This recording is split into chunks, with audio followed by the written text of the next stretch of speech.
Right. Yo, yo, yo. You are ready. Bro, it's been a minute, eh? It's been a minute. How you been, bro? Yeah, good, man.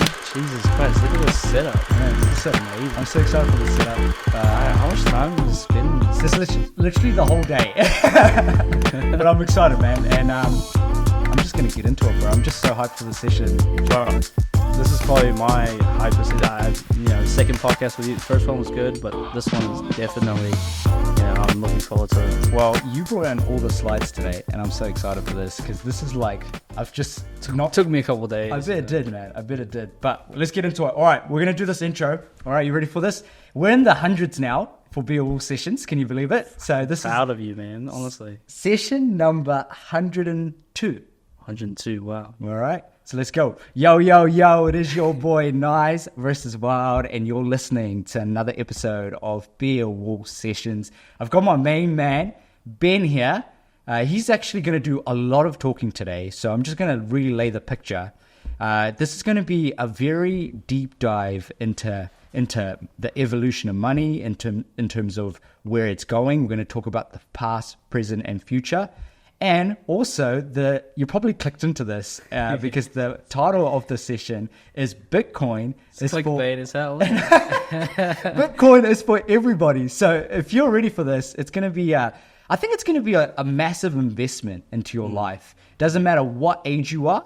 I think this is going to be a massive investment. The next hour or so that we're going to spend, it's going to make a huge impact for your life and for generations to come if you can take this information in. So Ben, I'm going to let you introduce yourself and get this going. Sure, man. I'm just really thankful to be on here, to be honest. Seeing Nigel at 102 episodes every week, that's solid effort, and just to introduce everyone, my name's Ben. Been with Nigel since, day dot, doing real estate, ventures and stuff like that, thinking about things. And then obviously we did a lot of photography together. He's come a long way. I've come a long way. So currently I'm still a real estate investor, developer, and also agent. And I've got a background in finance. Did my post-grad from Auckland Uni. So I know a little bit of the traditional system. But now I'm proud, first time proud to say I'm a Bitcoin maxi, man. Live, I can say I'm a Bitcoin maxi. I'm so excited for this. So I just want to make sure that all the cameras are rolling. Can you just check the red lights are on? Yeah, it's rolling. It's rolling. Okay, let's the other thing I want to explain is my background to where I've lived. Yeah. I've stayed half of my life, obviously, in the States. Nigel knows all about it, and also half of my life now down in New Zealand as well. So that gave me a lot of perspectives that I think a lot of people are, obviously not aware of. But yeah, I just want to share my learnings in the last 4 years. I literally, it's been a roller coaster of a ride, but it's also been one of the most educational rides I've ever been on. I've learned more in the last 4 years than I have in the last 10 years in terms of the traditional finances. That's how crazy it is, and it's all because I found this one thing, and that's Bitcoin. Okay, and I'll share some of those findings, and we're going to scratch the surface, but I think these findings are very fundamental, key understandings about the traditional system and also about Bitcoin that we need to understand before we can ever, even get to the topic, right? So, today's topic is, why is Bitcoin for everyone, and why is the cheat code for everyone? Right, so this is crazy, but and I'll explain that very simply. It's because everyone have access. They have the access to it. It's 24/7, and it's available to everyone, anywhere, regardless of any country. You have access to that. Now, look at all the other things that you can have, alternatives. You can have access to stocks. You can have access to bonds, private equity, collectible art, luxury real estate. But not everyone has access to that. There's levels to this that you have to understand.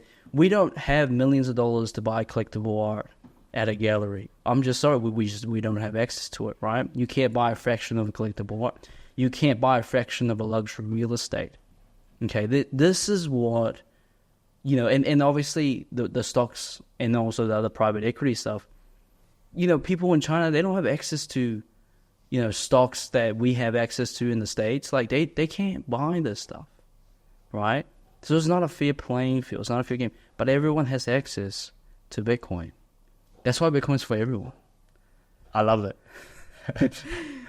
So in luxury real estate, man, like you got to be in the multi-million, game to even touch that stuff, right? Everyone wants, Miami beachfront property, but we can't buy that. We can't buy a fraction of that. We can't even get into that, right? So that's what billionaires want, right? And the preface to all this is that we are looking to buy something that billionaires will be buying off of you.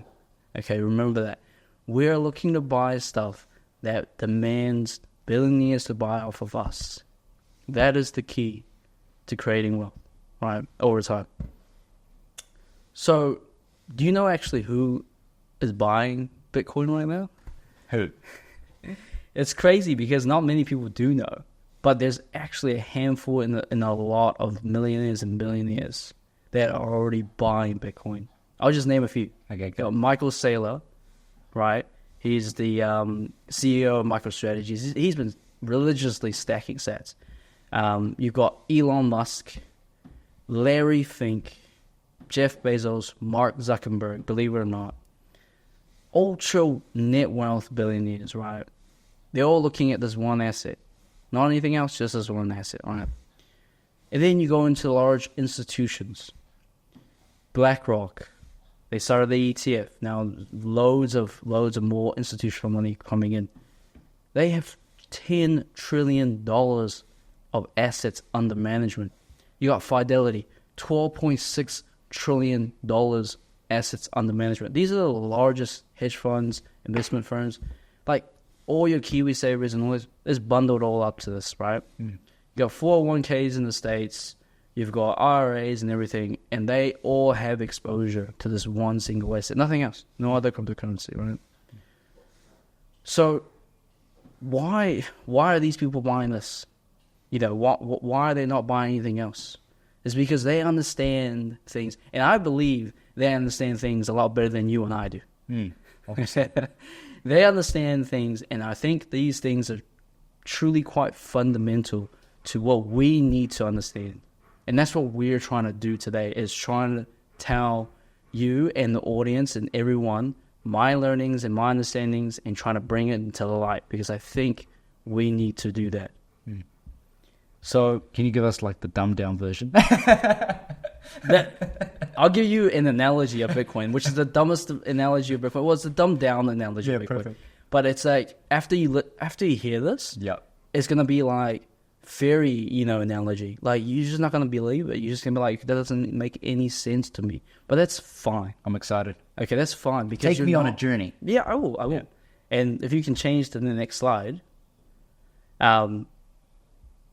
for people that are on the show, we'll put the slides up and then they'll be on the bottom of the screen. But basically, at the moment, you are looking at an ocean with a vessel and an island, okay? And this island, imagine you're stuck on this island, and this island is having a rising sea level day by day. And every day you're trying to climb up to this island, trying to escape from the rising sea level. Until one day you're just like, oh, I can't do it anymore. You know what I mean? You want to stay afloat. So you need to jump onto this vessel, and this vessel's available for you anytime. But it's got a fee, it's got a price to jump on, right? And the analogy here is that the island is fiat currency, which we will explain later on. The rising sea level here is the inflation part of our economy. And the vessel is Bitcoin as the ship that will set you free, right? So everyone has a price to get on, and it's just when you get on. And I like this, saying to it, everyone gets onto the Bitcoin vessel at the price that they actually deserve. Right? That's the analogy. That's a really simple analogy, but it's difficult to understand because there are lots of pieces to the puzzle here.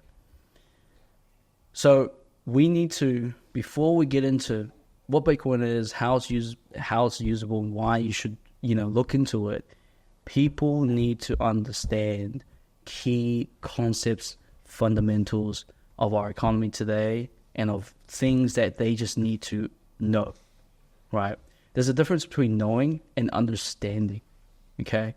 Difference between knowing and understanding. So people know things. Like, I know the gravity is 9.8 meters per second, but I don't understand why it's 9.8 meters per second, okay? So that's the key, and we need to go and dive deep into it. So if you look at the next slide, we're going to talk about something called first principles. Have you ever heard of this term? A little bit. I'm guessing it's involved money and how the evolution of money kind of kicked off. Yeah, it's just it's literally what it sounds like. It's what we know to the base layer of knowledge that we have. So we need to basically reason and understand first principles of things that we take for granted, because we take a lot for granted nowadays. Everything that we see online, it's like, okay, yeah, it must be true, it must be right, because that's how that's how it's always done. Yeah, right. 100%. So what this means is that we're trying to peel back the onion. We need to question why this is the case. For example, which we will look into today, why is there inflation? Why is inflation good? Is it actually good? How is inflation, how are we having inflation today? Without questioning and without understanding and without reasoning with things, without looking into first principles, we wouldn't have cars. We wouldn't have planes. We wouldn't have the internet. We wouldn't have iPhone, and we probably wouldn't have Bitcoin. Okay, so this is why it's very important to think and reason with first principles. In its mind, it's a bedrock of understanding. And you have to, the most important thing for now into the future with everyone that we are with, is you have to keep an open mind. Because without keeping this open mind, you will always neglect, you'll always not look into things that people are saying, right? Because it's like, oh, it's not true, it's always false. It's, Bitcoin's always a scam. I was like that until 2019, you know what I mean? Like, that's how crazy it is, because I always thought that way. I'm with you, and like people get crypto confused with Bitcoin and all of this, and the narratives people play out. I think it's like there's so many narratives, right? Yeah. But until you understand what drives those narratives, you got to peel back the onion. Yeah, I'm excited. You got to understand first principles. Like, people need to think this way and reason this way. Yeah. Or else you won't learn anything. We won't be efficient. We won't create anything. But we need. We're not literally thinking outside of the box, but we want to be thinking outside of the box, right? So question the assumptions we have, but with the reasons, right? Not just for like why, and then they never care about it. A good example is like, we imagine if we were just fish in the sea, right, in the ocean, and the fish don't question what water is, right? It's the same thing as what we are today with money. We're people swimming in the money and using the money, but we never question what money is. Like, no one does. We just use it. We just tap, zap, and, pay. Like, no one understands what it is. Very few. I shouldn't say no one, but very few. So that's what we're trying to do today. We're trying to make people understand, about money and a little bit of inflation and the risks involved with what's going on in the economic landscape. So if we go to the next slide, and talking about this, we got to understand like the base levels of money and understand the history of money and how it evolved to what we have today.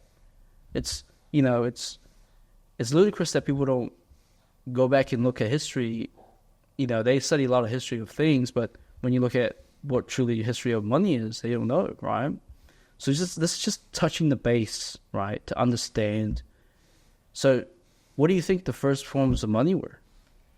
I think it was labor, barter, people just, like talking to each other, trying to figure out value.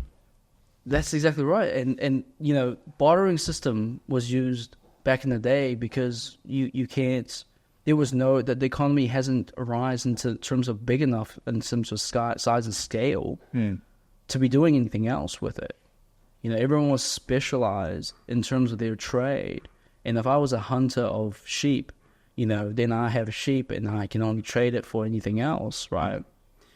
So, but before bartering system, you know, way before that, even before that, the civilization that we used money with was something completely different, and we actually use it today. It's credit. It's trust and credit. So what does trust and credit mean? It's actually basically an example of hunters and gatherers, right? So if we both were stuck in a tent and we were just hunting out in the woods in the jungle, I'm like, okay, I'm going to go and hunt for the food, and you make sure you make shelter, and you make sure there's fire, and you're ready to cook the food when I'm back. We made the mutual agreement, and I went to hunt and got the food, and you cooked the food. That was the credit. That was basically how things worked back in real base level civilization in the jungle, right? Yeah. And then it became like, okay, those 2 people grew to 4 people to 5 people to 100, and then we had a small economy. And this economy, we're you know, had multiple people doing multiple things, and that's where bartering systems come from. Oh, you got the sheep, you got the lamb, you got the rice, you got the wheat, and then they started trading with each other, right? That's what bartering is. Eventually, that became bigger and bigger and bigger, and there's more and more people in this colony now. And then they figured out that it's not the most efficient thing to barter and trade because you need to have something called the coincidence of wants. Do you know what that means? Yeah, when one person wants one thing, one person wants the other. If you want lamb and I don't have lamb, we can't trade. Does that make sense? Yeah, that makes sense. So when you have that, then limits to the economy in terms of what it can do, right? Yeah. So they had to go to something else that is a bypasser to that. Yeah. So that's where they introduced physical objects. Because back in the day, you know, people found a shiny rock, and that shiny rock was very rare, and they just associated that with money. Right? That's how physical objects came from. And then eventually after that, I suppose that almost a couple hundred years later, they changed that and they introduced, you know, some sort of form of paper money, and eventually gold came into the whole game because it was a really good, scarce form of money, right? And then it went from gold back to paper, and then it went to credit cards in a digital form, and then now we've got iPhones. And then after 2009, we all know it went from all the stuff collaborated everything together into the better form of money, right? And arguably that is Bitcoin. And that's the evolution of and pretty much how money worked. Do you know what the key aspect of all of this was? One thing that moved. Why did it go from borrowing physical objects, paper money, gold, credit cards to Bitcoin? Why did it do this? I don't know, man. Explain it. It's because of technology. Technology displaced all money, previous money, from the forms of today. So technology has made it easier to find the physical objects. So displaced it. It made it easier to find gold in terms of it. So it made something else. And it made easier for credit cards. So that's why we use credit cards today. And then next evolution of this will be even better because it not only displaces credit cards, but it creates global money, right? So that's the technological. So money essentially, in my opinion, is just the better form of technology. So if you've got a better form of technology that displaces the old form of money, that will become the new form of money. Yeah. So people who, I won't explain the story, but people who want to look into it, you need to look into Rhinestones in the Yap Islands, okay? You need to go look at it. Once you understand that, you understand, you know, how money is formed, you know, you understand what it is in terms of the technology replacing that money. Is there any like books or anything like that you recommend? There's not a single book. There's articles online that you can look at it because it's just pure history. I just really like this chart, and we're going to show it up on the YouTube video and make sure everyone gets a really good visual. But I feel like this whole chart looks so, it's like giving me a different perspective in terms of, because my head used to go to like, gold, Didn't Yeah, know. the gold is relatively still a very good store of value and asset. Yeah. But we'll talk about a little bit later in terms of why it's getting debased in terms of that. Yep. And there's quite a few things that we can add to it. But at the moment, it is even back in the day when they displaced gold with paper money, they did it not because gold wasn't doing its use, but it was just limited in terms of what the transactional value was. Yeah. Right. You can't really easily break gold. And in the last podcast, I talked about the properties of money, and that kind of explained why gold was displaced, and so forth. But gold is still generally a very, it's got a good stock to flow ratio, which we can explain in another podcast, but it's still a very good store of value, right? Up until, I would say now, up until 2009. So yeah, we can go on to the next, and the next slide, literally, we have to understand what fiat currency is, because we've been putting this term out, but not many people understand what it is. Then there's literally 2 dates on this chart, and the chart will be online as well. There's 2 dates that you really need to pay attention to in the gold standard and the history of the US dollar. Okay, so this one is the 1933, right? So what happened in 1933 was America basically took everyone's gold and they stuck it into their reserves, and they issued out US dollars in return. So they just confiscated every country's gold and every person's gold in the United States. So, and that was through the executive order of 6102, right? And that's something that's been rising again lately that I think people just need to look into and understand. And we will show a case and we'll get people to understand that. I'm excited to see the data. Yeah. There'll be some numbers. And then the second date is 1971.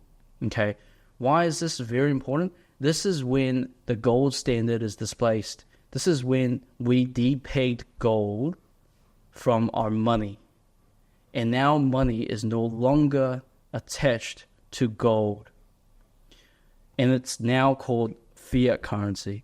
So simply put, fiat currency is based on nothing but the government of that country. Okay, so if that government is very powerful, like the United States, and it wins wars and it creates havoc and it has all these firearms and armies, then that currency is a very strong currency. Plus, it had taken, remember, 1933, it had taken, all the gold from everyone in the country and everyone from outside of the country. So it created the reserve world currency. Well, that's another topic, Okay, sweet. So We'll save that for essentially, another I mean, you can call it theft. So yeah, basically that's what fiat currency is. The fiat currency is the New Zealand dollar, the US dollar, the Australian dollar that we use today, that we're known for. Any currency that is not pegged to anything. And why do you think? So the question is, why do you think this is an issue? If it's not pegged to anything, if it's not based on anything, It's not really a true asset, wouldn't it? Because it's why is that not a true asset? because they're just printing money after that day. Yeah, but why is everyone using it still today? Because I think it's because people aren't educated, to be honest. I think it's because no one really asks the question why, and they're just kicking the can down the road. I think you're onto something. Yeah, I think you're absolutely right. And the whole point of it is many people don't understand. I think many people don't also understand inflation. Correct, and that's something we'll explain to you really, really soon, right? So basically, I'll just read it out because I think it's quite important. So what is fiat currency? So fiat currency, is backed by 2 things. The government's ability to generate revenues via debt or taxes, and its authority to compel economic participants to transact in dollars. Okay, That's what simplify that so, for us.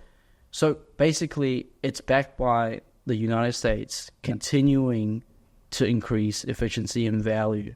Okay, so increasing in terms of manufacturing and increasing in terms of creating value. Okay, and two is it's increasing powers to enforcement in terms of the world to use the dollars, right? So, if you, for example, to put it in layman's terms, if you don't want to use the dollar, we will go and create some havoc. Okay. All right. So we see this around the world already, and there's not many people understand why, and it's because they need. Yeah. We could just jump into a whole can of worm towards equality, but we're not going to do that in this session, but we're just going to keep going forward. They need to keep the US dollar the reserve currency. That's what I'm trying to say. So in terms of it, let's go to the next slide, and this is really cool, is that we can see basically two $20 bills. One is post, obviously, the 1971, which means that, you can still redeem your dollars for gold, right? And if you can read it on there, it says $20 in gold coins payable to the bearer on demand. It says it literally on the $20 bill. In today's $20 bills, they don't have it. They just have the United States, government sign on there. And that's what's backing it. It's clear as day, right? That this happened. And so the question is, and I asked you just earlier, is if it's not backed by anything, right? And they essentially then the government can continue to create money that's backed by nothing. They can just easily just keystroke this money into the system, right? Or printing bills, stimulating the economy. So that's a big problem, right? Because it would just continue to go burr. Like they would just continue to make more money. That's based on nothing. So if you go to the next slide. Love this. This is my favorite photo. Honestly, it's just the government, printing money at its finest, But yeah, so that's, and citizens paying the consequences. Well, that is the end product, right? That is the end product, and we see it today. Most people just won't be able to put a finger on it. So by talking about that, what is the problem? What is the problem today?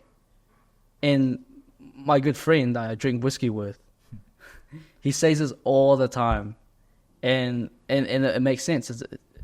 He says the math ain't mathin'. Okay, the math ain't mathin'. Yeah. And that's my friend Zen. Shout out to him by saying that, but it makes total sense because the money that you put the issue with the money that we use today, because of money printing, is no longer a good measuring stick. You are unable to measure in terms of your own, spending, investments. It's no longer, you can't measure things like that anymore, right? If we have outpaced inflation, next year you're going to print more money. The next year, like, what do I invest in? What is there, like, what makes sense anymore? That's the biggest issue, is it's no longer a good measuring tool for your savings, for your wealth, for building generational wealth, like any of that. You just won't be able to function. And the crazy thing about this is we are talking about the reserve currency of the best currency in the world that is debasing at record levels. I'm not even talking about all the other currencies. New Zealand dollar is even worse. Australian dollar is even worse. If you look at, the Libra, it's 99.9% down. Like, we're talking about hyperinflation for those places. Like, if you live in those countries, you will not be able to keep up. We are lucky to live in one of these G7 countries to be able to even buy things. It's still a sort of measuring tool that we can, use. But if you're in like other countries like that, in African nations, goodbye, man. You use toilet paper to wipe your, after you use the bathroom. So that's the crazy thing about all this stuff. So that's the main problem and we'll just with some facts. You want numbers? I'll give you some numbers. Okay, let's go to the next. Let's have a look at the numbers.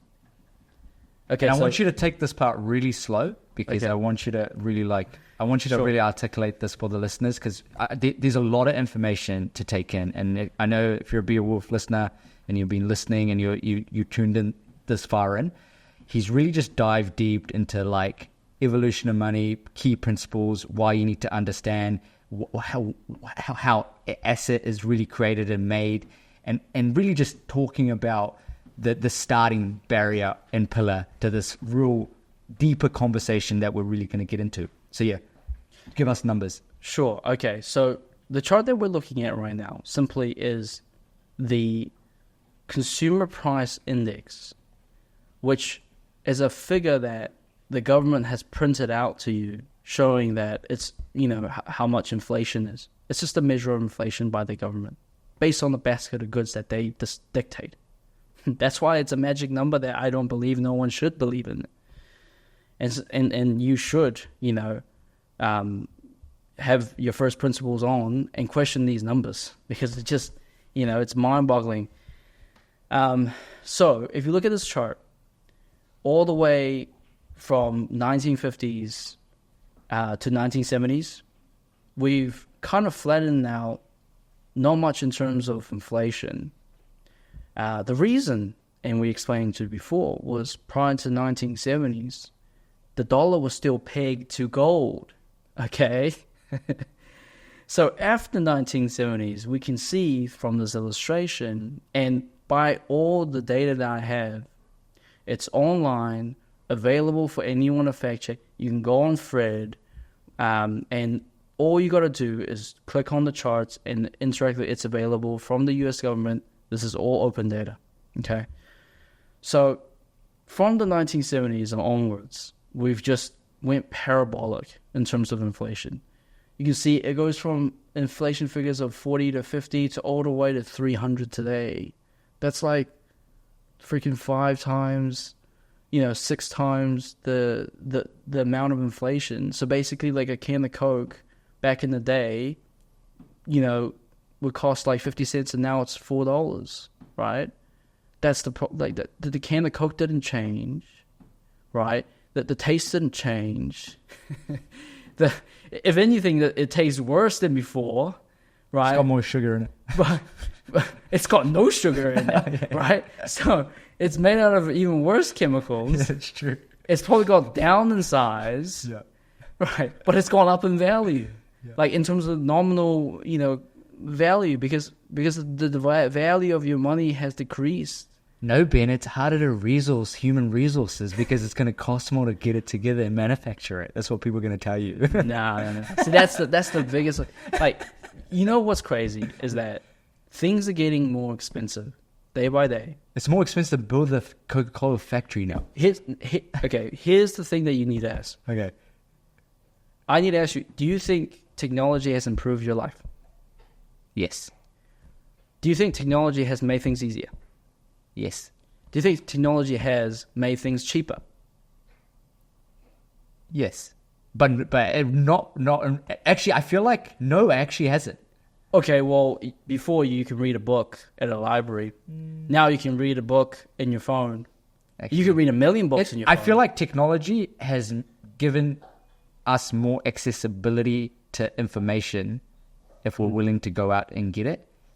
Sure. But I think, okay, let's just talk about the Coke. Okay. It's going to be cheaper for me to manufacture Coke today than 30 years ago. Yeah. Right? Correct. Yeah, 100%. Because technology made it easier, right? Yeah. I can scale harder. I can manufacture it. So it should be cheaper. But why is it more expensive? Doesn't make sense. That's the question we need to ask everyone, because if technology is deflating everything, why is things getting more expensive? That's the question everyone needs to ask themselves, because this is the sole basis of this inflation conversation, right? It's crazy, all right, when you think about it in those terms. Doesn't make any sense. So if we look at the next chart, this is inflation. This keep on going up. Things getting more expensive. We all know that. Great. Why? Why is it? Okay. great. This is a great It's start. so simple, but there's economists that debate on this. There's people are like, oh, inflation's transitory, it'll come down, this and that. Simple. We've introduced more economic units into the economy. We've created more money. We've printed more money. Yeah. And the chart of the money supply in the United States, which is the reserve currency, which is better than any other currency, has gone up by 40% since the pandemic. 40%. Since 2020. Since 2020. That's why the math ain't mathin'. Okay? That's why we will have record long high inflation numbers for years to come. Because the economy needs to digest all this money. Mm. And how it works is that the money goes into the things that are closest to the money printer. This is called the canceling effect. Mm. And people that want to look into it, they can look at this, the canceling effect. And basically what it means is that people who are closest to the money printer will get this freshly printed money first, and then slowly it will trickle down to the economy. It doesn't always trickle down all the way to the economy. It sometimes does, but it's definitely the tail of the dragon. Okay. So, if you have, in layman's terms, if you have a house and your house goes up in value because that will be closest to the money printer as an asset, then you're better off than someone that doesn't have a house. That's what I'm trying to say, right? If you've got assets in stocks, if you've got assets in all those things, you are going to be better off because it increased the stock value by money printing. And it goes into that first. And then you feel rich by owning that house, and now it's gone up in value. Your bank starts to call you saying, hey, we've got 1% loans on your EV, and you go and get those loans because the equity value increased. It goes into the economy. That's how it works. Okay, that's how they introduce the money. All right, so we've talked about it. Why is inflation going up? It's because we just simply devalue the money by creating more money. Just print more money, bro. And it's going to continue to go up. This is going to continue to go parabolically up. So you're telling me, like, I remember you said this to me once, and I saw you're working for nothing right now. Is that really true? Right.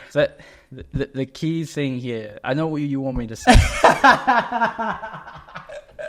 the key saying is, if money is printed out of thin air and they can just keystroke it into the economy, right? If that's the case, and if we work from 9 to 5, grinding our scarce time and energy, spending our proof of work on our day-to-day lives that's limited, and we work for this printed, free, keystroked into money, essentially we're just slaves. I'm sorry, but that's just the case. I am very sorry. We are just all slaves if we continue to work in this economy. That is the key thing to understand when you extrapolate all this information and you put it down on the table, and then we have a chat about it, right? So, there's a good quote from Michael Saylor, which is one of the guys, a really smart guy. You should look into it. He says this: when money is abundant, everything else is scarce. Let me say that again. When money is abundant, meaning you can create it out of thin air, everything else is scarce. And when money is scarce, everything else is abundant. Does that make sense? Fuck, I just had a light bulb moment. So the key is to get the most scarce form of value, right? You got to get the best money, which is the most scarce out of everything. And we'll talk about scarcity later. So in simple, dumb it down. So if you're printing more money, everything like this mic is devalued, this laptop's devalued, like everything around us that's getting created is getting devalued, right? Is that what you're trying to kind of say? So I'm saying that you are devalued. Yeah, like right? me, my time, yes, me working. Because the same amount of money that you earned today would cost you more tomorrow to buy this mic. Yeah. You see what I mean? Yeah, that makes sense. That's what I was trying to say. Yeah, so like the more money printing, it makes everything else more expensive. and you're just getting more abundant. Yeah. Your time you're just slaving away. Yeah. Right? They're just eroding you out. And that's how wealth preservation in terms of the 1% work, because they're closest to the money printer. They get the first dibs, bro. Remember, they're getting the first dibs, and then it's up to them whether they want to trickle it down. And what's the incentives? Or if they feel like it's a good day. Honestly, because we're just creating locked up capital. Yeah. We're just creating locked up capital and things. It's just like preservation. There's so many people that have property. They don't live in it. They just rent it out. And they're just rent collectors. Essentially, they don't do anything to it. It just goes up in value. And then when they want to, this is the crazy part. This is something that I think many people will know, but I'll just talk about it anyway. Is that they will never need to sell their assets. They'll keep playing this game because the money will come in, the value of their assets will go up. Yeah. I mean, look, I play this game, okay? I love it. And the value of their assets will go up. Yeah. And you'll remortgage or relend or use money from tomorrow, from your assets, to buy the things that you today. Why do we do this? Why? Why does Elon Musk never sell his shares? Why do we do this? Why? It's because if we don't, and look, I'm sorry to everyone that I'm saying, if we don't, we're going to be paying a lot of taxes, man. We're going to be paying a whole lot of taxes. If you don't sell your assets, you don't pay taxes. It's going to be 30%. If I want to go buy that Lamborghini, and I need to sell $1 million worth of stock, and if I'm a long-term holder in stocks in America, you got to pay at least 20%.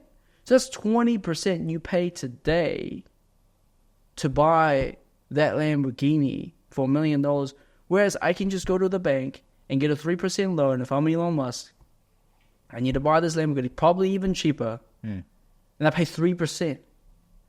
3%, right, to buy this Lamborghini today. And the craziest part is I retained all my stocks and it continues to go up in value. Or I retained my property and it continues to churn value for me. That's how they do it. And this is why they don't pay tax. Okay, let me just lay this picture down, all right?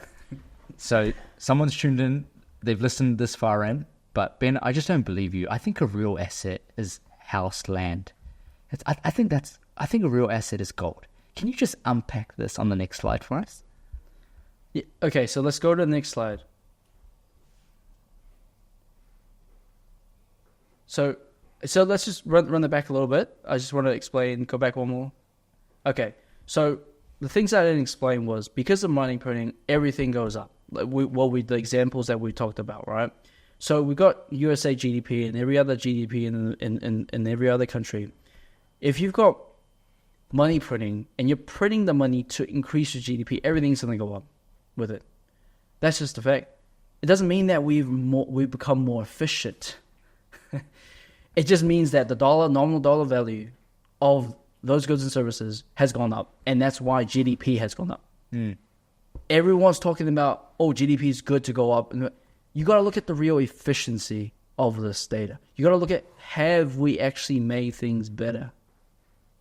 Have we actually created value? Or is it just printed value, which is zero, right? That's the key thing about money printing and GDP. Now, if we look at the next slide, how do we print this money? How do we print money? We just put debt on the balance sheet. So if you look at this, the exact same 2020 year, how much debt has gone up? The exact same amount as how much money printing we've done. That's it. So we're just going in the minus. So basically the country of America can just continually print this because they can create money out of thin air. You as individuals, we're not our own, we can't create money. We're tied down to our 9 to 5. That's the difference. You see what I mean? They can just say, hey, look, I'll pay it for tomorrow with, the amount of money that I printed today. We just put it on the books.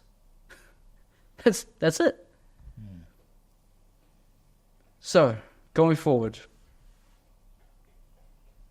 Okay. I'll go back to the question that you had, but this is something that I think everyone needs to understand and know about. It's counterparty risk. Yeah, explain it. Have you heard of this term before? Not really, to be honest. Okay.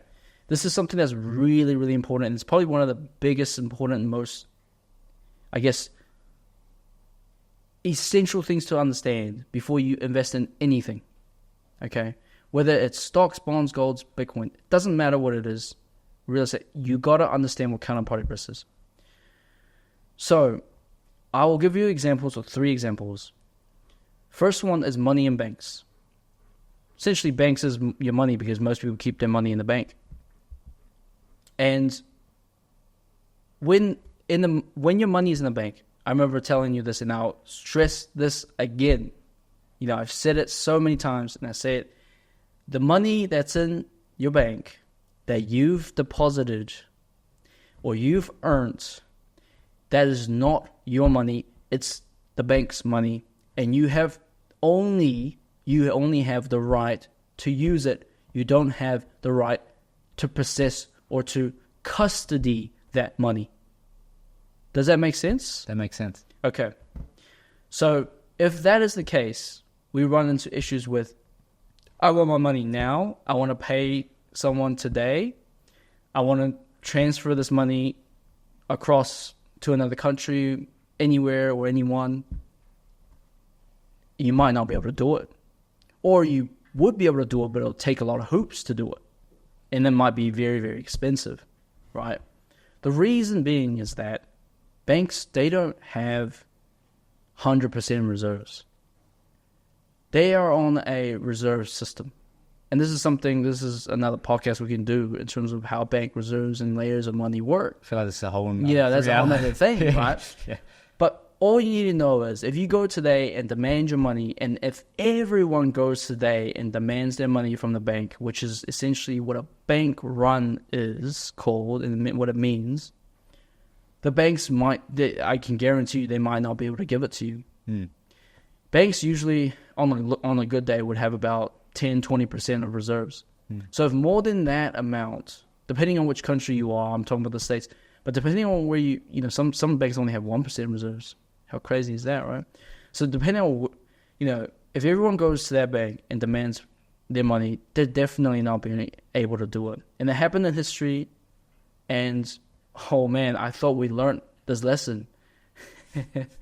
But we didn't. Because it happened, it was the biggest bank run that ever happened was last year. Everyone probably heard about it, but they don't probably truly understand what it is. I had to look into it as well. But SVB Bank had a bank run, and that was the largest bank run in history. Largest bank run in history. Guess how much money was extracted? I don't know. How much? Millions? Within 10 hours, 42 billion was extracted out of that bank. What it equates to is about $1 million extracted out of that bank every second. Okay, $1 million. To be able to fathom that is you can't comprehend, right? So, in terms of that, why did this happen and how did that happen? Is because the bank had some bad, debts, or they had things that people were afraid of. If you heard that your bank is going to be bankrupt or they have trouble, aren't you going to go and flock to the bank, get your money out as soon as possible? 100%. Smart money. Well, I mean, smart people, right? Or smart. These people were like Google that banks with SVB. The company Google, right? The company Microsoft. These are big players. And all they have to do, because thankful for technology, is they just have to click a couple of buttons overnight. That's why it's so fast to extract the money out of the SVB bank, and that's how fast they went into liquidation, and that's how fast the government had to come in and, pretty much wipe their ass. Because good thing about the United States was the government still guaranteeing some of those, we have FDIC insurance, right, which guarantees I think up to about 250. It used to be $150,000. I think it's $250,000 per account now. Wow. The U.S. government's backing that up, right? So that's the thing. That's how crazy it is in terms of. So the moral of the story is, the counterparty risk here, the risk involved, is that if you have money that's in the bank, or if you have money in terms of a third party custodying your money, it's not truly yours. You don't custody it. You don't have any say about it. And it can be wiped away any given time without you knowing, right? So not only, if we go to the next slide, not only do we have counterparty risk in money and banks and the financial system, we've got counterparty risk in land, real estate, okay? So we all think we own this, we own the land, you know. The good crazy thing is, in the modern societies and the countries that, the G7 countries that we live in, we've got pretty good laws, we've got pretty good regulations, we've got pretty good titles and states to own land, okay? It's not very easy for someone to take your land.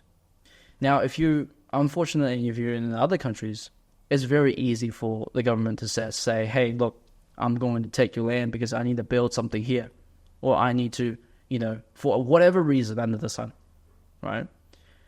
So I guess the example I'm going to explain was the land reform movement or act in China back in 1945.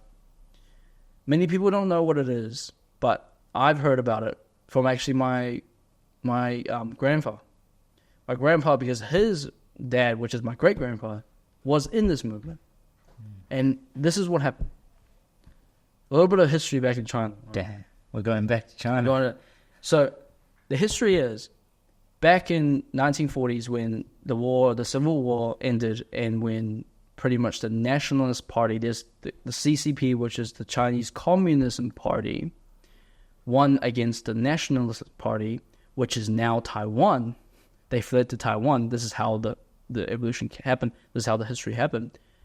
After that, they had a big reformation of everything.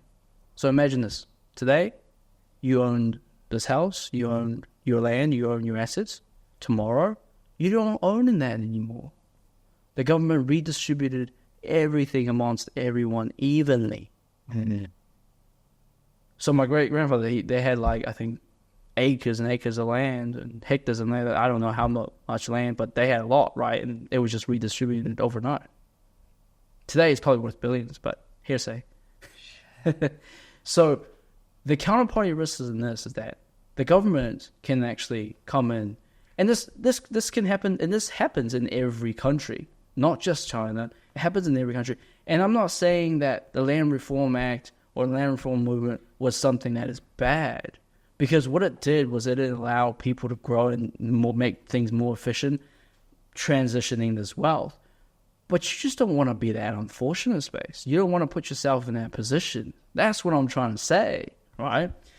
So the counterparty risk in this is, obviously, land is great. It's a good asset until, and most of land reforms happen when war happens. Okay, when there's a rebuttal, when there's refute, and when there's issues around the world. When war happens, war breaks out. Every rule, every legislation under the book goes to nothing.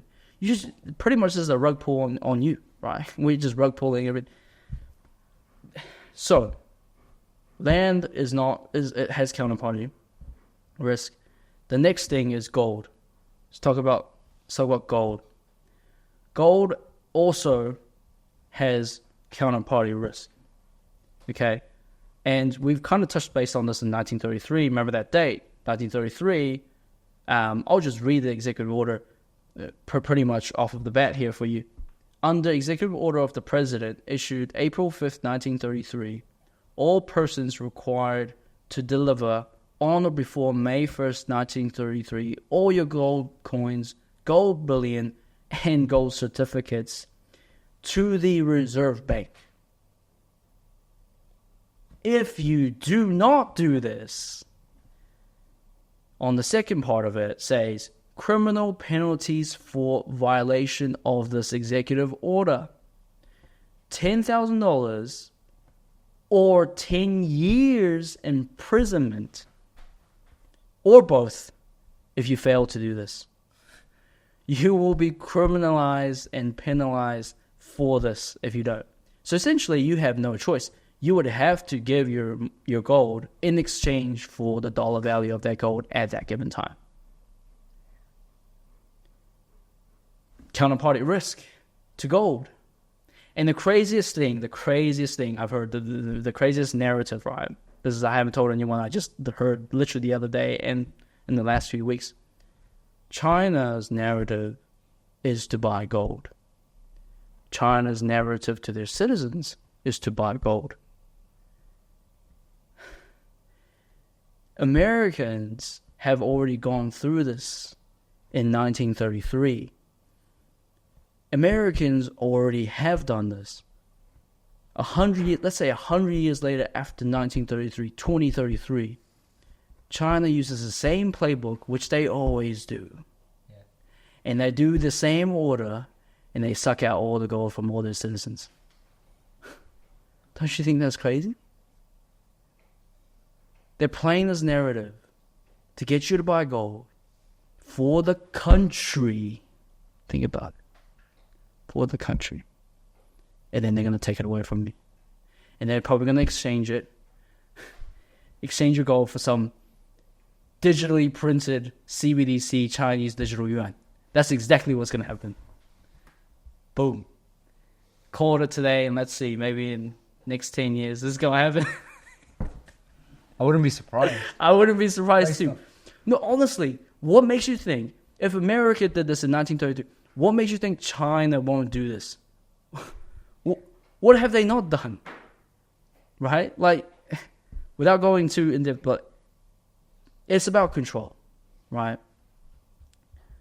So the good thing about it is the narrative of the West is we're not going to buy gold anymore. We're selling gold, and we're buying something else that's better than gold, and that's Bitcoin. And that's the narrative, right? Yeah. So, okay, that's the counterparty of gold, right? Did you wanna ask any questions, or did you have?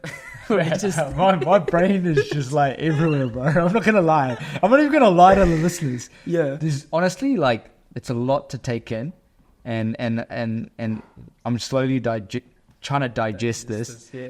And I just really, that's why I wanted to give you the mic today. Yeah. Because I'm gonna have to go back. I'm gonna have to go back and listen to this like 10 times before I come up. Yeah. So we're gonna have to do another session. Sure. It's definitely a lot to cover. It's a lot of information to take in, man. It's very, very difficult to.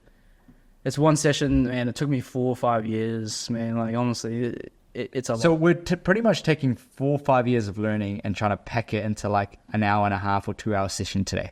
Is what we're doing. Yeah. Oh man, I'm excited for the next couple of slides there, to be honest. All right, let's talk about the next couple of slides, and this will probably hopefully answer your question. Yeah. Right. So there's a difference in scarcity, and there's a difference between artificial scarcity and true scarcity, and I think the world that we live in today, there's so much noise out there that we are beginning to not understand, and we're not peeling back the onion enough and using first principles to understand what is truly scarce and what is artificially scarce, or controlled artificially scarce. All right, and Nigel will put this, slide up, but basically on the left-hand side is a bunch of artificially controlled scarcity items. And I think I'm going to get a lot of kickback for this because there's a lot of people who probably will disagree. But I will name a few that people will probably agree with me. So everyone knows what Rolexes are. You know what a Rolex is, right? You're wearing it. This is actually not a Rolex. This is an Omega. Oh, all right. Okay. Omega. Oh, David Dallas listens to... Oh, bro. Oh, that's so good. So Rolexes are perceived to be very scarce because they limit their production, right?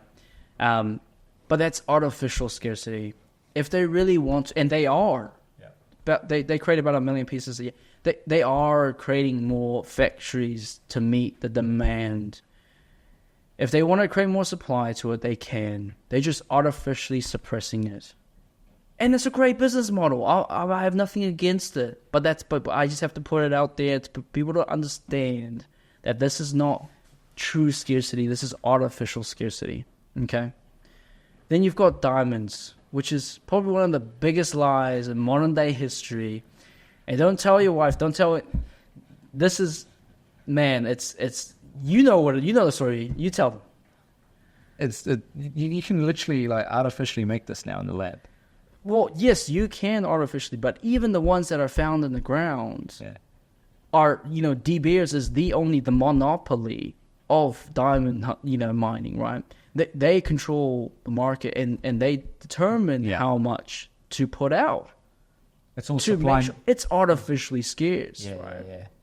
And the reason why diamonds were even a thing was because they had a great marketing scheme of why you needed to get hitched.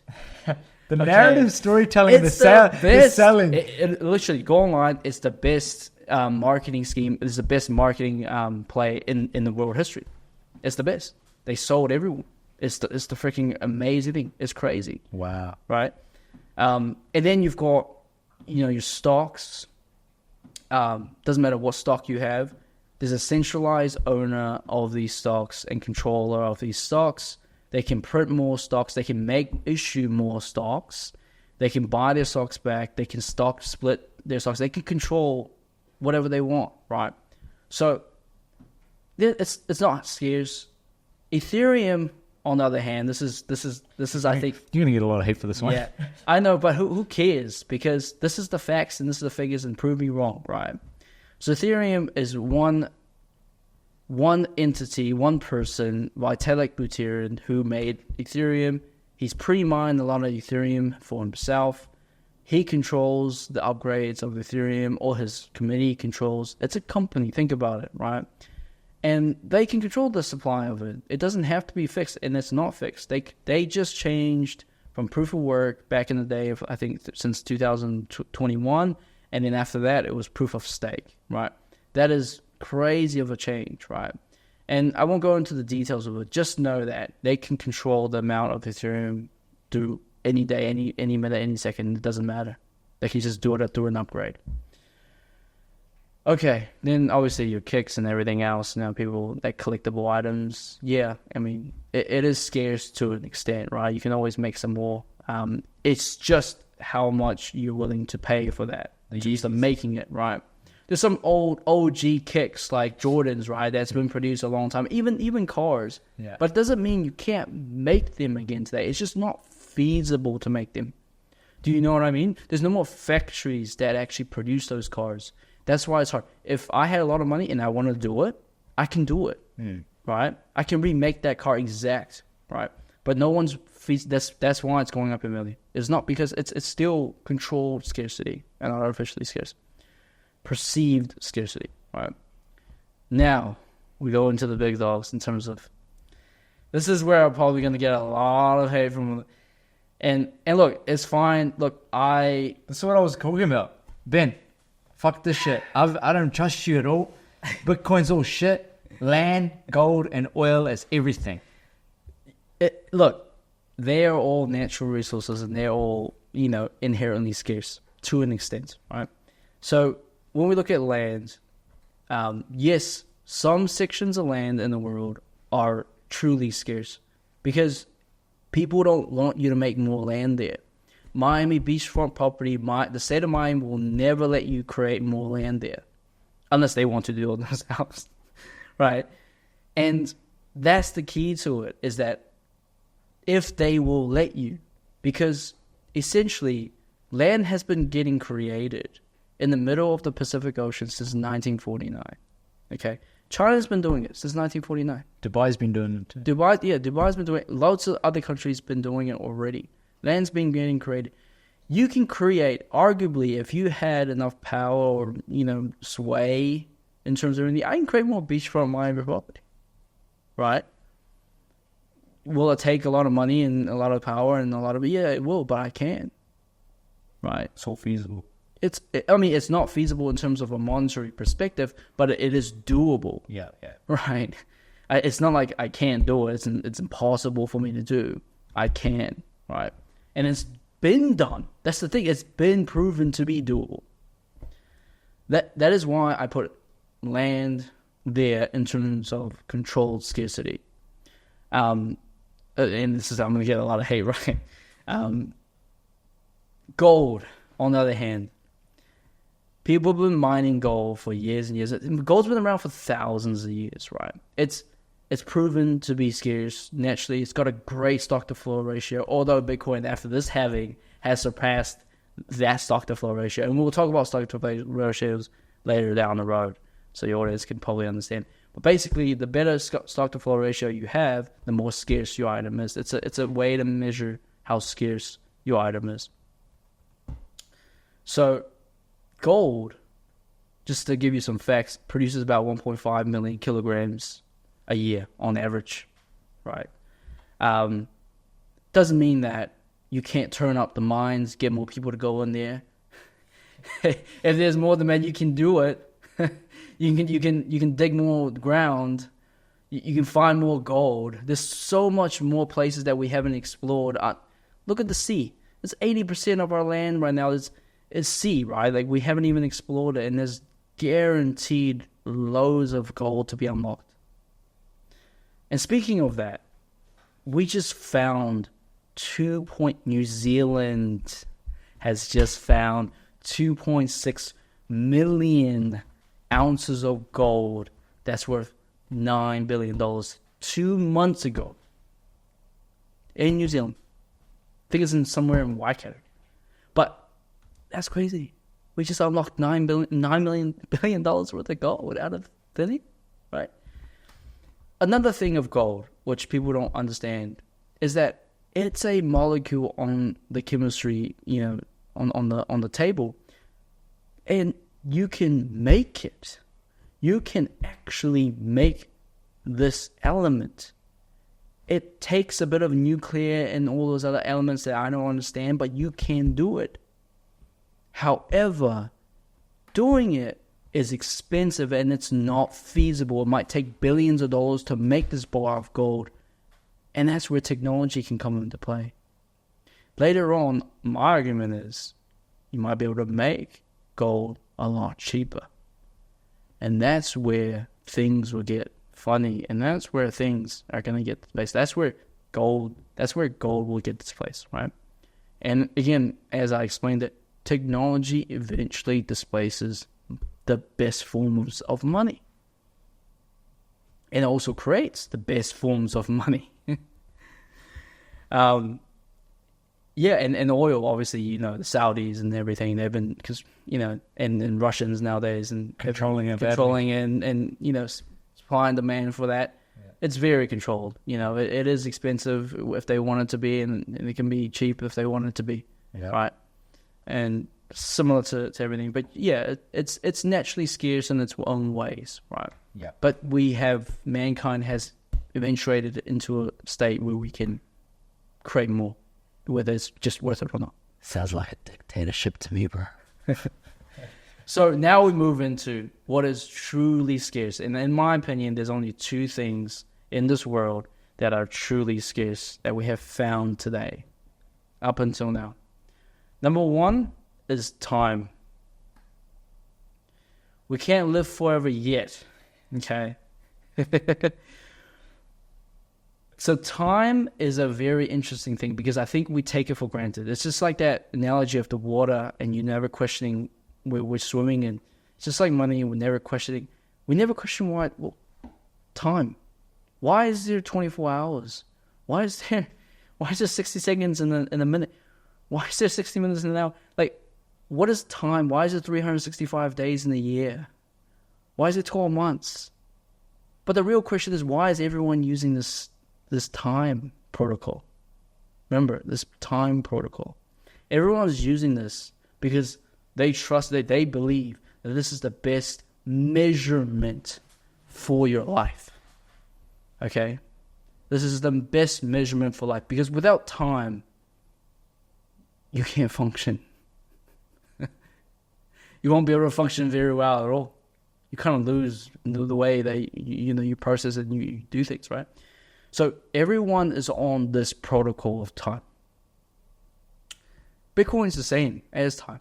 It is just money locked up in time.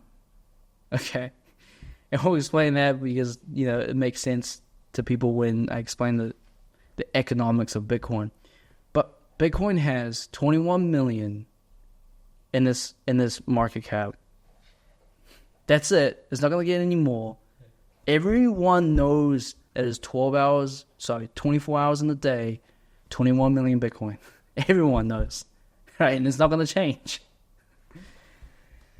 So it's truly scarce because we are using it in a way that everyone knows this is the rules without any rulers.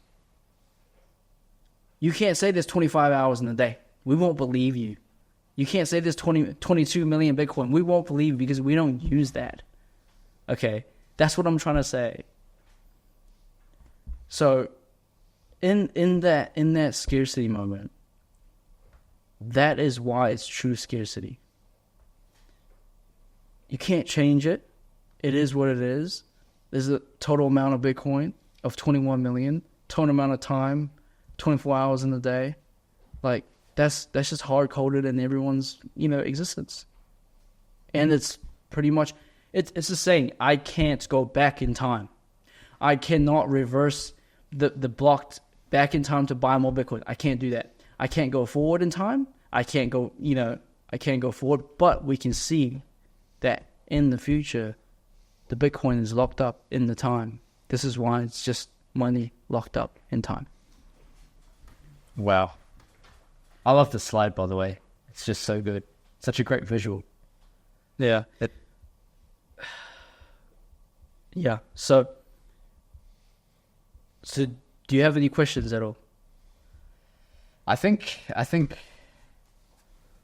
because this is something that's, I think a lot of people, they don't take the time to figure it out, and they know they know, but they don't understand.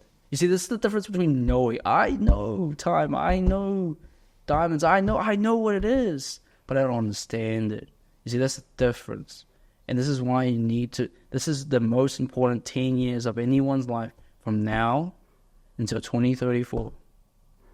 Okay. Till now to 2034 is the best time to be able to peel back and questioning the why. The why is it done this way? You have to do that. You have to keep an open mind. Yeah, 100%. I think in terms of I think people just are too controlled sometimes. Do you get what I mean? And they don't go out and search for the answers. Because they're so told what to do. Do you get what I mean? You mean, essentially you mean brainwashed, right? Yeah. I didn't want to say it like that, but yeah, I'll call it as it is. Yeah. And that's how things work, right? I can't change it, Ben. I don't know how to change it. I'm sitting here, I'm 23, 24. You can get on to understanding Bitcoin, and that hopefully can change some stuff. Cool. Right?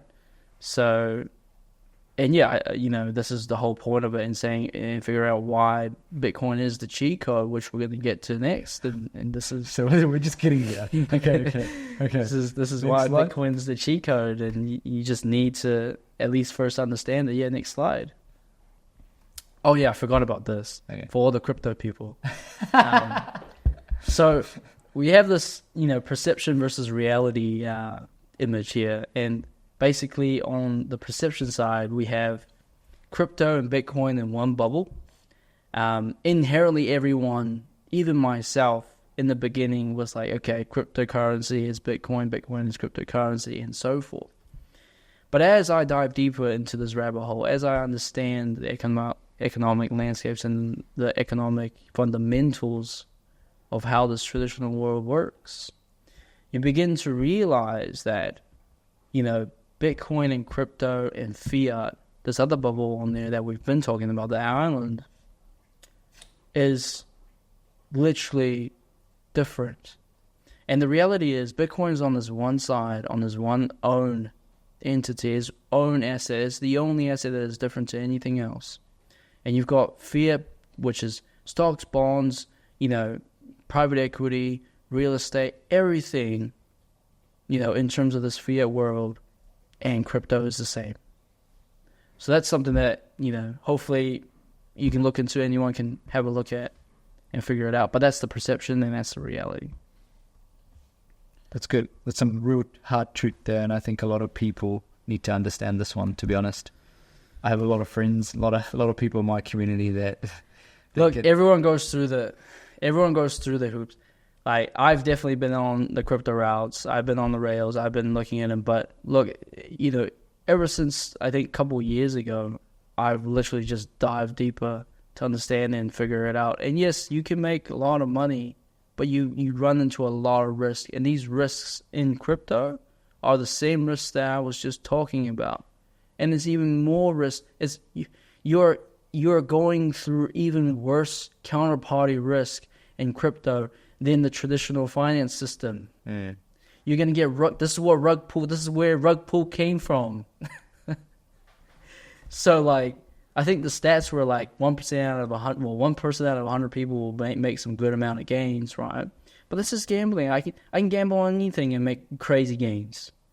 Sure. And buy a lottery ticket. I can do anything. Like, it's just, I'm not saying it's the exact same thing. Obviously, there's people who put enough time, arbitrage the information. They are able to make more money, but that doesn't mean you are able to make any more money. I'm not smarter than anyone else, right? So, yeah, I mean, that's the truth. That's the hard truth. It's good. It's good. Okay, so this is how Bitcoin will become the cheat code, and this is how Bitcoin can fix all these issues, right? There's 3 essential things that we're going to talk about today. Hopefully, we'll be able to make some sense out of it. We're going to go through Bitcoin economics, which explains why it can't really be controlled or inflated. We'll explain a little bit of the proof of work mechanism of Bitcoin, which makes it so that, you can't manipulate it. There's no centralized party, and it's just literally, and I'll give you an example of proof of work in terms of the wedding photography industry, which will be pretty easy, hopefully pretty easy to understand, right? And then we understand why and how it's decentralized. Why it's the decentralized protocol. Basically, you can't control it. There's no counterparty risk. There's a caveat to this. Unless you yourself put counterparty risk, or you yourself introduce counterparty risk into Bitcoin. And I'll talk a little bit about that. So if we go into Bitcoin economics slide, this is the economics and this is the inner workings of mechanism of Bitcoin. We just explained 21 million hard cap. And we've just a day ago experienced our 4th halving. What does that mean? Halving literally just means that the supply of Bitcoin, which is the reward for miners, goes down by half every 4 years. Or if you wanted it to do in terms of block time, we're talking about blocks, is 210,000 blocks. Every 4 years, roughly 210,000 blocks. After 210,000 blocks, your reward will go in half. So if you can look at that, when it started in 2009, every 10 minutes, roughly every 10 minutes, every block, the miners will get rewarded 50 Bitcoin. And then in 2012, which is 4 years later, or 210,000 blocks later, you'll get rewarded 25 Bitcoin. So it's halved the reward amount. It's a deflationary system. Okay? It's not an inflationary system versus fiat currency. So when we look at this system, everything is going to go up in value in the fiat system against the dollar. And in this system, everything will go down in value against the Bitcoin reserves, against the Bitcoin monetary policy, right? Because it's hard-coded in the system. So in 2012, it's 25 Bitcoin. In 2016, it's 12.5 Bitcoin, which is half of 25. And then in 2020, when I experienced it, I looked at it, it was, I think, May in 2020. It went from 12.5 to 6.25. And just recently, the other day, I was on the mempool. I was looking at this just still hesitant and making sure that the consensus of this mechanism still works. No one can change this. No matter how bad you want to change this, you cannot change the economics of this protocol. Just like time, you can't create more time. Time diminishes to 60 seconds. That's how it is. You go up to 3.125 Bitcoin. And then all the way until 2140, we will actually mine all 21 million Bitcoin. Another key crazy fact is, this is why it's really important for the next 10 years of our lifetime to catch this, is from now until 2034, we can call it the gold rush of Bitcoin. Because from now to then, 99% of all Bitcoin will be mined. And the last 1% will take all the way until 2140. And that will be just a rounding error. It doesn't matter anymore. Okay? So if you really want to miss this is the best time, arguably, to be in there. This is where generational wealth can be seen to be made. You gotta look at all this stuff with an open mind. It sounds crazy. It goes down by half. It doesn't make any sense. But you gotta look at it in terms of why it's doing this. It's doing this because we are trying to create a better form of money, and this is the best form of money that you can have. So it's the halving ensures that the sound money be created with a set of rules with no rulers, which is what Nellie Brunel said, and she's got a great podcast. Anyone should tune into that.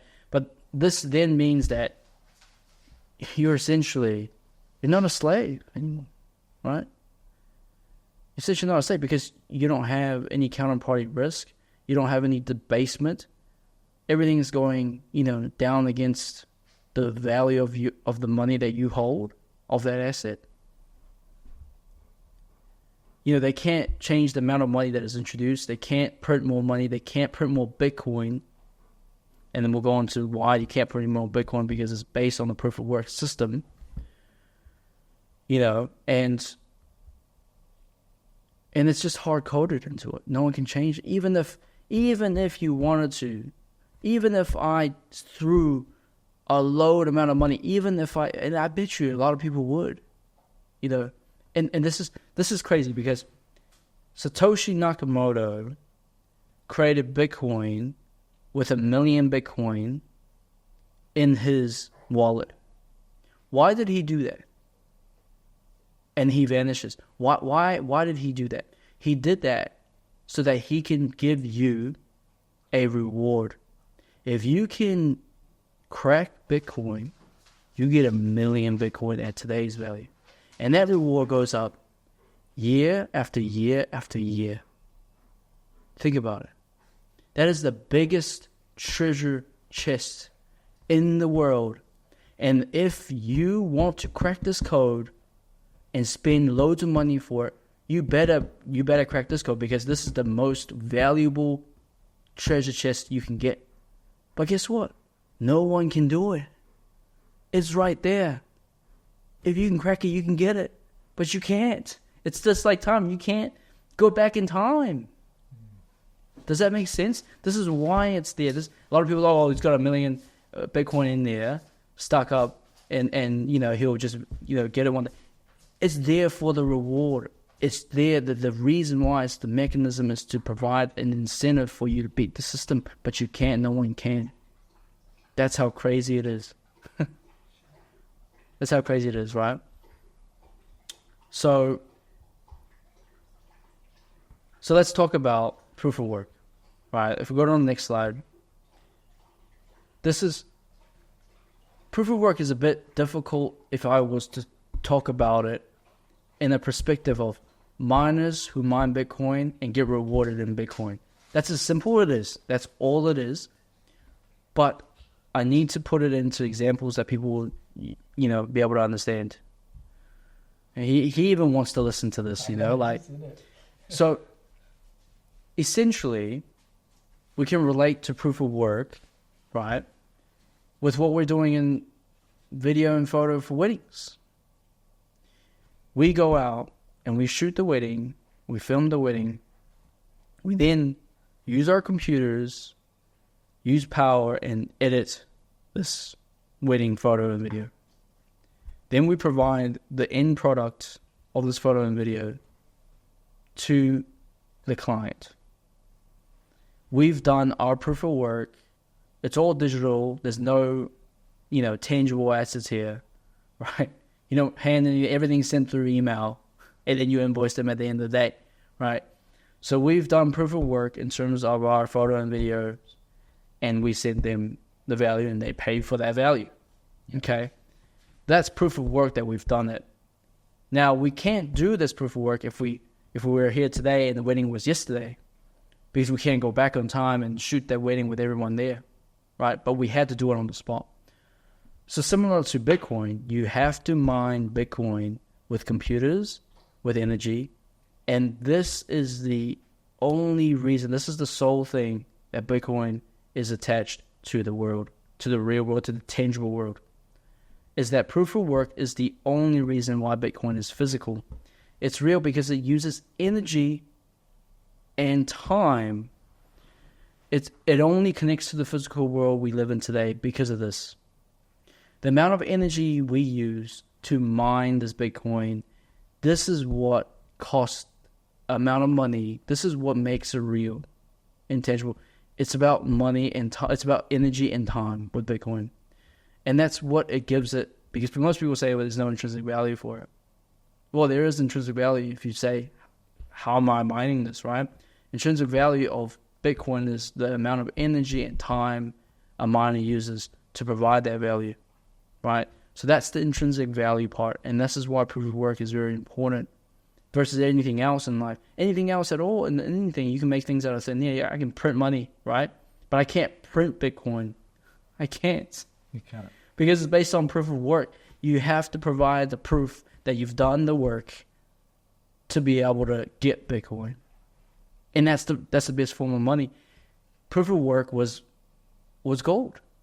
It was gold back then. You had to prove that you mine gold under the ground and take that gold and give it to you. And that's proof of work for gold, right? It's still been proof of work for gold. That's why it's been a good asset. We're just taking gold, which is an analog asset, and now making it Bitcoin, which is the digital asset. Do you want me to say that again? Yes, please. Gold was the analog asset of our time, and now Bitcoin displaces that because it's the digital asset of our time. That's what it is. It becomes very, very simple to understand. Everything's going digital. We need a digital gold, which people have been calling it for years and years and years. But it's the same. It's better. It just has better characteristics for our time based on the technology that have been advanced to today. Right? So go to the next one. The last thing is this no counterparty risk. It's the only asset that has no counterparty risk because it's a decentralized protocol. Okay, so I guess the key thing here is remember what counterparty risk means. It means that the third party having a say of what you do with your money, your assets, etc. Because because essentially Bitcoin is a decentralized protocol. You control what you do with Bitcoin. So with regular money, you can't easily send it away. You've got limits. You can't even take more money out of the ATM today. Like last time I remember, the limit was 2,500 per day, right? You got limits to send people money. Can't bank run. You can't. You need to later on. People need to be their own bank, and that's what Bitcoin enables for you to be your own bank. Another crazy fact that you probably don't understand is there's close to 7 billion people in the world today, and over 50% of that, 4 billion people, they don't have access to a bank account.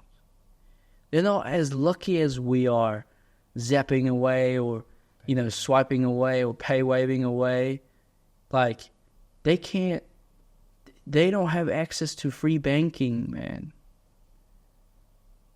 This enables free banking for them. That's just the that's the craziest use case in the world, right? Full control. Correct. You have full control of your money. I can send you Bitcoin today, any amount. It could be billions of dollars of Bitcoin in a matter of the next 10 minutes. I cannot move billions of dollars from space and time in a bank account, not even within the bank. Don't even talk about going across borders, right? It's just not, there's no way. You got AML, you got all this stuff. So this is the counterparty. Even if we go through war, we have land reforms, we have bank runs, I will still have my Bitcoin. No counterparty risk at all. It just wouldn't matter to me, right? So here's a good example I'll show you. China trying to shut down Bitcoin and Bitcoin mining in China back in 2021. This is an example of Bitcoin hash rate, which is the amount of computing power that's processing the network, the Bitcoin network. It went down. If you look at the chart, I circled it. In 2021, all of China basically said no one can do mining anymore. They banned the whole country from mining and usage of Bitcoin. That's the big dip. And guess what? You ban it, it flows to everywhere else. It decentralizes the mining even more. And look at how it just went parabolic. This is how strong. It's 600 exahashes. Like, that is the strongest supercomputer in the world.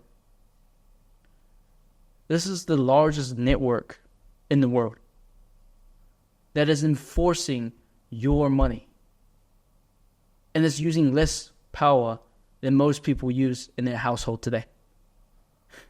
Like, that's how crazy it is, right? So that's the dip. And that's the counterparty risks that happen. And yeah, people say, oh, what if we shut down everything across the world and create a thing? It doesn't matter, because Bitcoin mining can literally do it's decentralized. I can mine Bitcoin. You can mine. Most people can run their nodes. It's decentralized. So let's go with some stats, because I think most of the stuff people can be like, okay, cool story, bro. Like, show me the freaking stats. Why do I need to look at this? Why does this matter to me? Okay. I'll show you some stats. Over the last, 10, 11, 14 years, Bitcoin against every asset you can ever invest in. Bitcoin against the QQQ, which is NASDAQ 100. Look at it. I don't even know how many zeros. Is that 2 million%? Or something like that? 2 million%? What is NASDAQ in the last 11 years? 541.3%. Annualized of 20%. Bitcoin is like 20 million% and 230.6 annualized return. It's the fastest growing asset to $1 trillion that we have ever seen in this world. And it will debase everything else in existence. I'll show you the chart later on. But yeah, everything on you can probably put this up on the screen. You can see it. All the SPY, all the S&P 500, all the rates, all the other stupid ass long duration treasuries. Obviously, if you look at the commodities, it's just been crushed. Gold's down at 16 point something %, which is just ridiculous. It's just, This is crazy. It's stupid. You have more risk in not being in this asset. This is crazy. I've never seen this chart. That is facts. You can go check it out. everything, anything to replace. This is the crazy thing. Remember that story when that guy bought Bitcoin with like $18,000? I mean, 18,000. So bought pizza with Bitcoin for 18,000 Bitcoin. What does 18,000 Bitcoin buy you today? You buy anything. You could buy almost anything with $18,000, 18,000 Bitcoins. Right? You're like one Bitcoin 10 years ago, yeah, you can probably buy like a t-shirt or something like that, $20. Like 5 years ago, you can probably buy like some video games or some consoles and stuff like that, TV maybe. Mm. 3 years ago, you can probably buy a car. Today, you can probably buy a good car today. In the next couple of years, you can probably buy a house. And the next 10 years later after that, it just goes on, right? Like that's super yacht. Yeah, I mean, that's what it is. The pace is everything in this way. It's crazy. Because more and more billionaires are finding the true value in this. That's what it is. But hey, look, we're here before them. Front running, bro. Can't play David Dallas there. David Dallas. You gotta play it, man. Later on. Yeah. Okay, go to the next chart because this is gonna be more stats. All right, this is some crazy stats because I don't think people would like really look into it unless they can find it. If you add up every single asset in the world, you're gonna have around roughly about $900 trillion. Okay, and that includes gold, which is at 15 trillion. That includes art, which is 18 trillion. Collectibles and everything else is another, 6 trillion. Equities, which is all your stocks, is about 115 trillion. You got real estate, big player in the room, 330 trillion. Later on, we're going to say this next couple of years, a lot of the real estate people are going to be coming in, man. So you got bonds, which is debt, $300 trillion, which is also coming in huge and fastly. And then you got money, which is the actual currency. It's about $120 trillion across the world. We are at 1.4 trillion as of a couple of months ago. We are so early to this game. We're only 0.15% of the total wealth of the world. Okay. Like, if I invest, can you give me an example? If I invest say, put $500 tomorrow. Yes. Into Bitcoin. Yes. Right? Okay. How is this going to play out for me? Do you think? Look, you have to have a long enough horizon. Yeah. Okay. You have to have, just like anything in terms of investment, you got real estate, you've got stocks. But if you don't have a long enough horizon and you're just trying to buy into today and sell tomorrow, then. But I want to keep it forever, Ben. You've sold me the dream. Okay. If you keep it, if you invest the money there, it's the best wealth preservation for you and your generations coming after. Because like I've mentioned, it has no counterparty risk. No, it can't be taken away from you unless they literally come for you and they, do it, right? Even then, if they wanted to, you won't need to give it to them and they won't be able to force it out of you, right? So this is the best wealth preservation. If you want to save and if you want to create generational wealth, this is arguably the only asset you can do it in. That's from my knowledge. Okay, that's from my understanding. After all these years of investment, I've been in traditional assets. I've been in all this stuff. And after that, I have the conclusion. People can disagree, but the facts are there. They just have to peel back the onion. Okay? So go to the next one. Now you can play David Dallas. Let's go! So, what I'm trying to say is, regardless of the price of Bitcoin, whatever it is today, we are still freaking so early to this game. We're so early to this. We are front running. And I think a lot of people don't understand what front running means. Do you understand what it is? It's when you're leading the pack. No, but we are, over the last 100 years, we never could lead the pack. Yeah. I think the concept you're trying to articulate is that a lot of times people don't know that you can actually take that control. Like a lot of times it's that foundation, like what you're saying, like front running, right? We got to get to a position where people realize that, hey, they do have the power to have control of their of wealth, of the wealth they're creating, of the proof of work that they're putting out, and the energy they're using every day.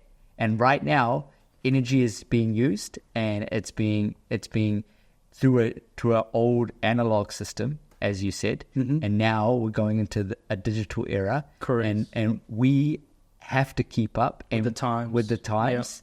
And like you said, scarcity.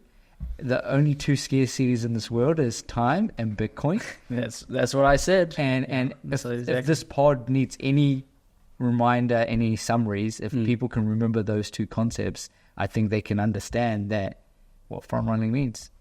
No, I think you that aspect is definitely true. I just want to put another aspect to it. I want to add to that is that we were never. If you went back to the days of, do you remember GameStop? Do you remember what happened? Right.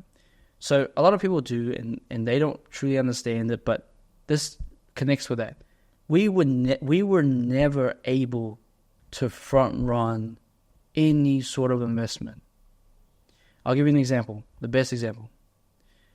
If you were to buy a stock today, or even when it came out into the public open market, it was created from people that are more wealthier than you, that have more connections than you, through something called an IPO. Okay? And what an IPO means, it's initial public offering to dump and rug pull on your ass. That's what it means, okay?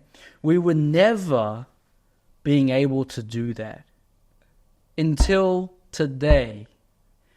Before the ETFs come, and even now, we were the ones front running them. And there's going to be a lot of people rug pulling on those motherfuckers. That's what I'm trying to say. That's what front running means. Wow. Does that make sense? Yeah, that makes sense. This is the only time in our generation that we're able to do it. So you have to look into it. Wow. Yeah, what a session, Ben. We're going to need another one, eh? We'll do some more, absolutely. And I think this conversation will last in the next coming years more and more and more. And people will wake up to realizations that they didn't have before, like I did. Yeah. You know, we're all in the same. You just have to peel that on your back and go back to first principles and think about it and reason with it. Wow. If you go to the last slide. Last slide, here we go. This is my quote. And it's something that, I think a lot of people would take back a little bit on it, but I just want to say it anyway.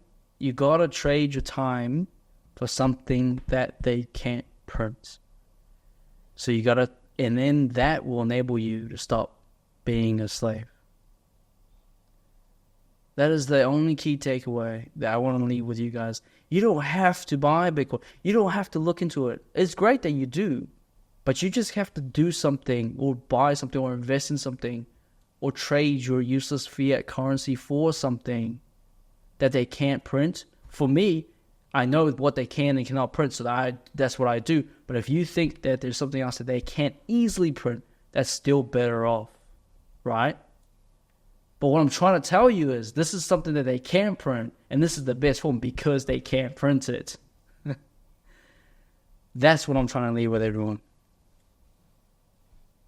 Wow. We're going to cut that up in a reel because that was too good. I think that's that recap right there really sums up this whole session, bro. I think this whole episode is so timeless, and it's going to make large impact tomorrow, 10 years from now, 20 years from now, 100 years from now. I think everything that you've said on this session is absolutely timeless. Yeah, I mean, I'm just very thankful to be able to, one, live in a G7 country, understand all this stuff, and live in multiple G7 countries. I think that gave me the opportunity to be able to get the information that I have today, and just my questionable, obviously, ability to keep using first principles. And that's where, we're headed to. That's just naturally where it is. It's a natural phenomenon, just like Bitcoin. It's just naturally going to work. True. Yeah, so, yeah, I mean, I would love to dive deeper. Yeah. And go into... We could go for another. We've been jamming this for an hour and a half. Oh, it's only... That's good, man. I thought it was going to be a 3-hour session. I'm so happy. No, this is good. We'll go into another session, and we'll do go part 2 into this. I think this is a very good intro, to be honest. And I think a lot of listeners are going to have to listen to this 2 or 3 times. Yeah, it goes quite deep. Yeah. And there's a lot of things that you need. There's a lot of prerequisites that you need to understand before you get here. But look, if you don't understand it, just go peel back the onion, go look for it. And please, please, please don't take anything anyone has ever said to you by granted. You have to look at fact check me. Please fact check everything that I've said today, because I've done my checking, and that's where I care. That's what I do. That's what I would do if I wanted to understand something and learn from it. Wouldn't you? 100%. And if everybody's been listening to this and they've really enjoyed it, where can they find you? Where can they ask you questions? Where can they come to you? So I'm usually online. My Instagram handle is BDC Benny.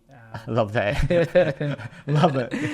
I switched that because that's when I literally went from still I'm just gonna go part traditional and part Bitcoin, and then I'm just like screw this. I'm just gonna go full Bitcoin maxi, and that's the transition. Or you can find me on Twitter or X, whatever you want to call it. BTC Benny as well. Nice. On there, posting about obviously Bitcoin stuff, stats. Cool. But yeah, awesome, bro. This has been. I just want to end up on something. Yeah, go ahead. I think in the next coming years, you will see a lot of wealthy people like baby boomers who are going to come up and understand a little bit more of this, not because they have understood it, it's because their counterparty has told them, their money manager or someone, an institution that's managing their wealth has told them about it. And that's when they will be like, oh, okay, I'm going to have a slice of the pie. And that's the catalyst, and that's the canary in the coal mine. Okay? The cat is now out of the freaking hat. Okay, so I'll just leave it at that. People need to at least look into this stuff. 100%. Man, what a session. Well done, bro. Epic job. Epic, man. This is This great. is so good. It's my second podcast, so I'm happy. No, this is good.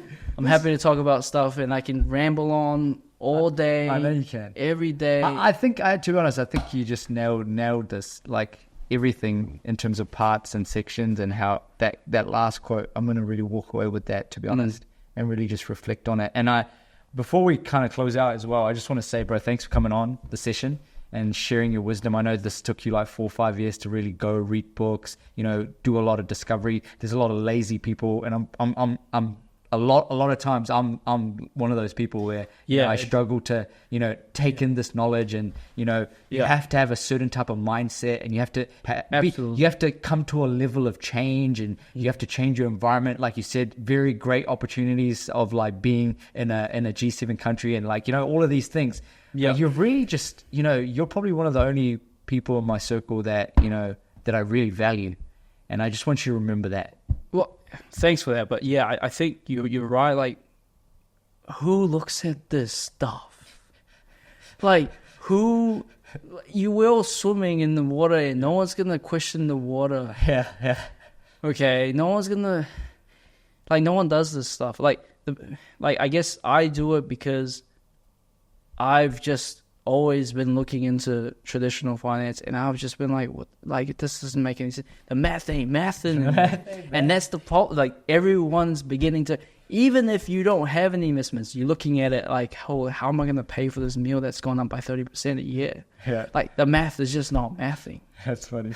Look, all right. I'm gonna wrap this up. All And right, before we wrap it up, I just want to say one more thing. All right.